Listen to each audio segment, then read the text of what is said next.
we should probably try to prevent. I'm just going to read this headline, and it doesn't need a whole lot more explanation from there. Pastor Terry Jones arrested with a truck full of 3,000 kerosene-soaked Qurans on September 11th. Oh, goodness. So, for those of you who are thankfully not up on the inner workings of Pastor Terry Jones is a pastor in Florida. He's an idiot. Also that. Who periodically tries to burn Qurans as a statement of intolerance towards Islam. And I don't throw this around lightly. This one's crazy, y'all. Like, yeah.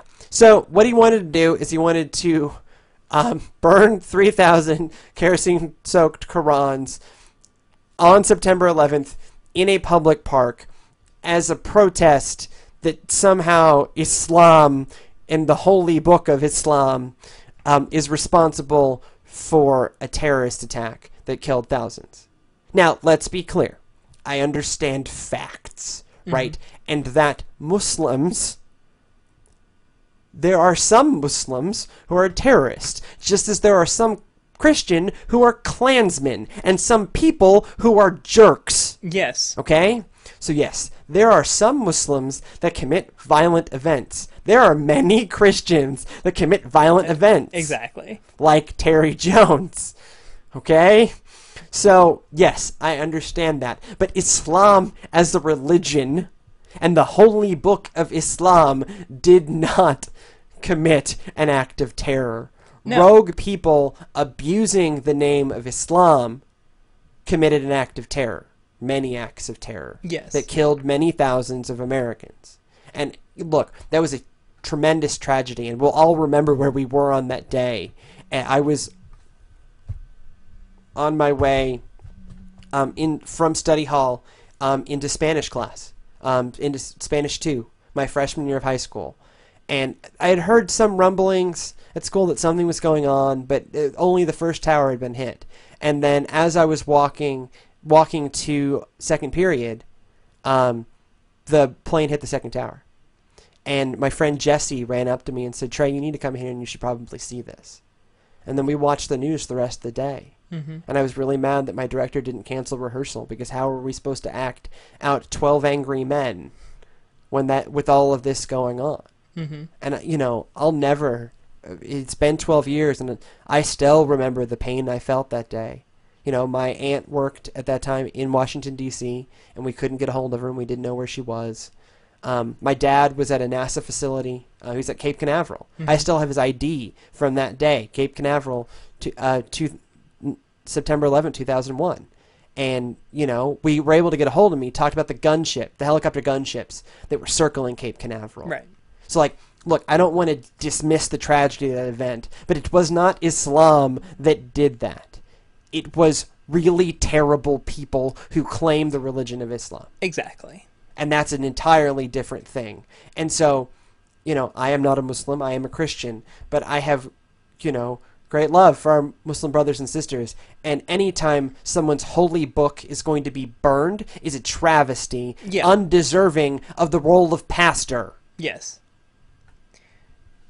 It's downright shameful. I mean, the thing is, this is something that is just, it's inhumane. Mm-hmm. To say that your entire belief structure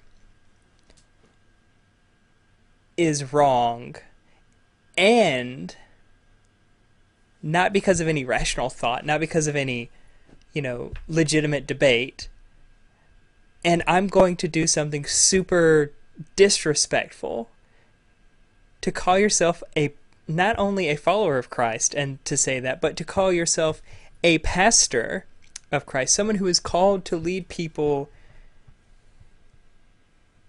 into a world of love and respect and tolerance for all people, Jew and Gentile, Samaritan and Pharisee, Christian, Muslim, and the Judeans Jewish. and the Judeans and the Samaritans did not get along. No, they didn't. This was not But it's so much easier to say, well, if one person does it, they all do it. It's stereotypes. This is a stereotype to the nth degree. Well, this is taking something Yeah. something that is beautiful, Yeah. and even if it's not your holy book, it's Yeah. it's a thing of beauty. And let's be honest, if you want to say that this book causes violence, look at the Bible, the Old Testament.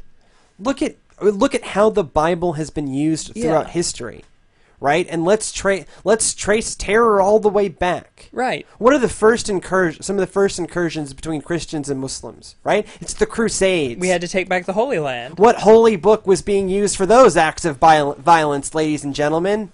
The Bible. Yes. When placed in the hands of Madmen. Not the great show, but Madmen. Placed in the hand of John Hamm, it's a beautiful thing. a beautiful thing. It's a wonderful thing. But placed in the hands of people like Terry Jones, like Osama bin Laden, those books, like the Quran has beautiful poetry, just like and the Hebrew Bible. And the beautiful statement of peace and love and calling a community to care for people. Right? This is You know what book does that too? The Bible. The New and the Old Testament. The New and the Old Testament. All the prophets are about take care of each other. And take care of those who are left out. And there's violence in the Bible. And you can use... And I always bring this up at any time we discuss this because it really impacted me.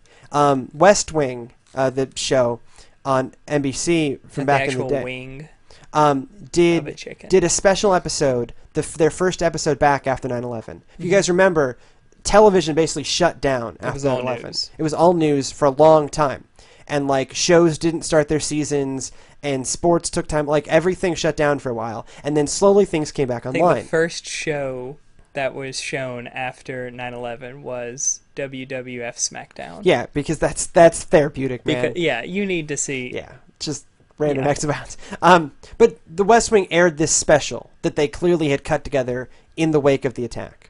And Josh Lyman, who's a character I identify anyways, wrote this on the chalkboard. Islam is to terrorism as blank is to Christianity. And the answer is the Ku Klux Klan. Right?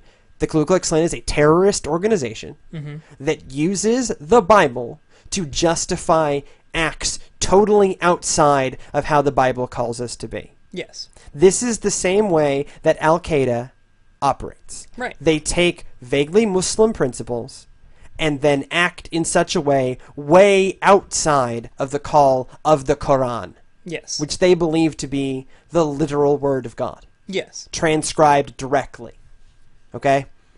And now that's a very key, as I understand it, I am not a Muslim scholar, that is one of the a key piece of Muslim theology. Mm-hmm. And so to totally abuse it in that way, that's a human rights abuse. That is abhorrent. Yeah. It actually makes me quite mad.